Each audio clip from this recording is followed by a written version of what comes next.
Desafíos matemáticos. Antes de comenzar, quiero invitarte a que visites nuestro blog, donde podrás encontrar los resúmenes escritos. El link está en la descripción. Buen día, este es el resumen de las actividades Aprende en Casa el 23 de marzo para quinto grado. Comenzamos con matemáticas. El tema es las unidades de superficie, una gran familia. En realidad lo que estás viendo se conoce como caminos de mesa. Es un elemento decorativo. Los caminos de mesa que viste no están tejidos ni bordados, sino que están deshilachados. El arte del deshilado es una tradición de mujeres mexicanas. Algunas llevan hasta 2 meses de trabajo. El deshilado forma parte del patrimonio cultural de Aguascalientes. Mi mesa rectangular, como lo ves en la figura, y quiero 2 pares de caminos. Yo no quiero que cuelguen mucho, así que diré que sobresalgan solo 8 centímetros de cada lado de la mesa. Necesitaremos utilizar las medidas de superficie. ¿Cuál de todas las unidades de superficie sería conveniente usar para medir los caminos de mesa? ¿Te acuerdas cómo se define un centímetro cuadrado? Un centímetro cuadrado es la medida de superficie que se define como el área que abarca un cuadrado que mide 1 centímetro de cada lado. Recuerda que los caminos abarcan la totalidad del largo de la mesa, pero además yo quiero que cuelguen de cada lado 8 centímetros. La mesa mide 198 centímetros, así que el largo de los caminos tiene que ser 198 más 8 más 8, 214. Cada camino tendrá de largo 2.14 metros de largo. Tenemos una medida, pero como estamos midiendo área nos faltaría otra, y pensando en que les diré de 15 centímetros de ancho, entonces cada camino medirá 214 por 15, nos da 3210. Cada camino medirá 3 metros con 21 centímetros cuadrados. Recuerda que el metro lineal mide 100 metros, pero estamos hablando de área, entonces tenemos un cuadrado que mide 1 metro en cada uno de sus lados. Entonces, ¿cuántos centímetros cabe en 1 metro cuadrado? Para obtener la respuesta tienes que multiplicar 100 por 100, entonces 1 metro cuadrado caben 10.000 centímetros cuadrados. Ahora analicemos las operaciones realizadas. Convertimos una unidad menor, que son los centímetros cuadrados, a una mayor porque queremos obtener metros. Y cuando se quiera hacer esa conversión, debes pensar que si en 1 metro cuadrado caben 10.000 centímetros, entonces, ¿cuánto ocupará 1 metro cuadrado de 3.210 centímetros cuadrados? Se divide 3.210 entre 10.000, obteniendo cuántos metros cuadrados equivalen esos centímetros cuadrados. Usa tu calculadora. El resultado es 0.3210 metros cuadrados. Si divides entre 10, 100, 1000 o 10.000, solo debes de recorrer el punto a la izquierda, tantos lugares como ceros tengas de la cantidad por la que quieras dividir. Y como 10.000 tiene 4 ceros, solo tienes que recorrer el punto decimal 4 lugares. Observa cuidadosamente el siguiente esquema para que puedas conocerla bien. ¿Qué característica tiene un decímetro? Un decímetro es igual a 10 centímetros, entonces un decímetro cuadrado es un cuadrado que mide 10 centímetros por lado, así que todos los cuadrados que se ven miden en él 100 centímetros cuadrados. ¿Qué te parece si hacemos un poco de ejercicio subiendo y bajando de escaleras? Si quieres convertir un kilómetro cuadrado a metros cuadrados, debes ubicarte en el escalón de los kilómetros cuadrados y bajar 3 escalones para llegar a 1 metro cuadrado, es decir, multiplicas por 100 3 veces y quedará así. Para hacer conversiones de una medida cuadrada a otra será más grande. Hay que dividirla entre 100 según nuestro diagrama. Tenemos que subir. Si quieres convertir 1 metro cuadrado a un decámetro, tienes que ubicarte en el escalón de metro cuadrado y subir 1 para llegar a decámetro cuadrado, es decir, dividido entre 100 solo una vez. 1 metro cuadrado es igual a 0.01 decámetro cuadrado. ¿A cuántos hectómetros cuadrados equivale 1 kilómetro cuadrado? Los kilómetros cuadrados están arriba y los hectómetros cuadrados abajo. Señala con la flecha los kilómetros y los hectómetros. Escribe la operación: 1 kilómetro cuadrado por 100 es igual a 1 hectómetro cuadrado. Seguimos con ciencias naturales. El tema es masa y volumen, propiedades medibles de los líquidos y gases.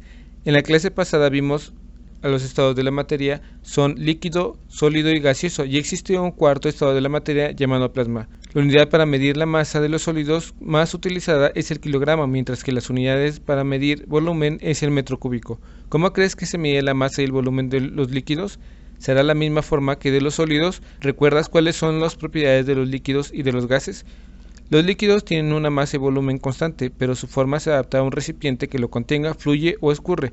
Los gases tienen una masa constante, pero su volumen y su forma se adapta para llenar el recipiente que los contiene, es decir, se expande o se comprime. Daniela Franco nos explica que la masa y volumen son propiedades de la materia. Todo lo que ocupa un espacio tiene volumen. Esto aplica también para los líquidos y gases. Si tuvieras un vaso con agua, podemos medir cuánta masa y cuánto volumen tienen. La relación entre masa y volumen es distinta dependiendo de la sustancia. Para conocer cuál es la masa, se coloca con mucho cuidado un vaso en la balanza, que tienen varias medidas que ayudarán a conocer cuál es la masa del agua que tiene el vaso. ¿Cuál envase servirá para conocer la masa del agua en el vaso? Probablemente el de 500 gramos, porque el otro está muy chiquito. No sirve, es mayor porque la balanza se inclina mucho de un lado. Se coloca ahora el de 250 gramos porque el otro está muy chiquito. De esta manera, la balanza está equilibrada. La masa del agua contenida en el vaso es de 250 gramos. Ahora, para conocer el volumen, se vacía en la probeta y se observa que el agua fluye o escurre y llega a la probeta de 250 mililitros, que es su volumen. La relación que existe en la masa y el volumen en el caso del agua se corresponde. Eso significa que la masa medida en gramos y volumen medido en centímetros cúbicos coincidirá numéricamente. Los gases también tienen masa y volumen. Si nosotros inflamos un globo, estamos llenando un globo con masa de aire. Si nosotros vertiéramos nitrógeno líquido, tendríamos la oportunidad de enfriar el aire. El nitrógeno es muy frío. Cuando ya sumergió el globo en el nitrógeno, el globo será más pequeño. El globo se contrae, pero la masa no cambia. Si quito el nitrógeno, se comenzará a inflar. Hagamos una demostración. Necesitaremos 3 globos, 2 desinflados y 1 inflado, y vamos a utilizar una balanza. Vamos a comprobar si la balanza está equilibrada. Ahora vamos a colocar el globo inflado.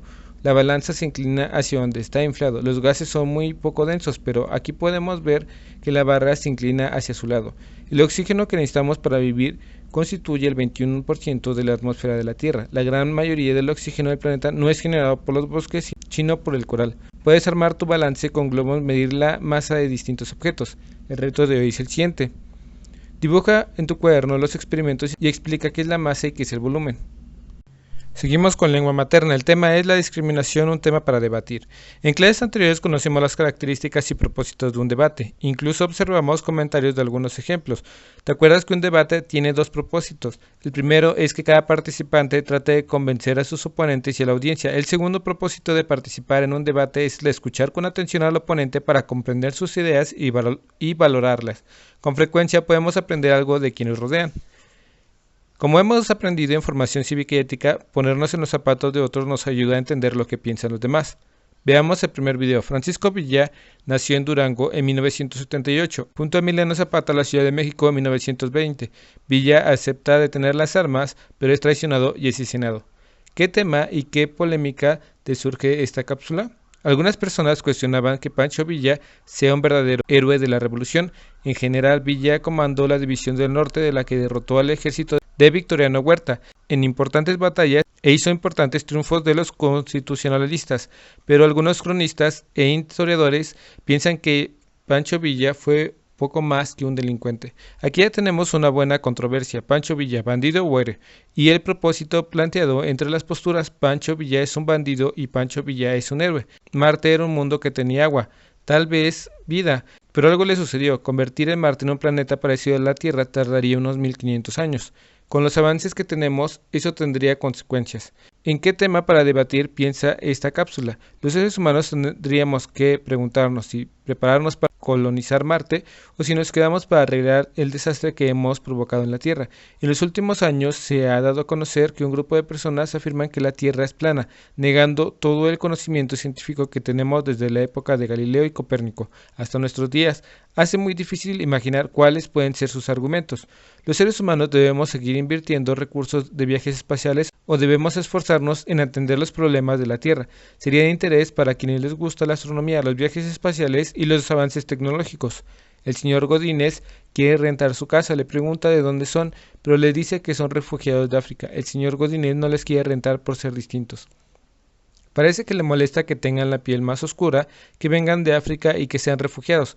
Por lo tanto, el tema es la discriminación. Tomemos cuenta que su tío le dijo que los calcetines oscuros son mejores porque pueden usarse con corbata, y su primo dice que los mejores son los de colores, ya que son más alegres.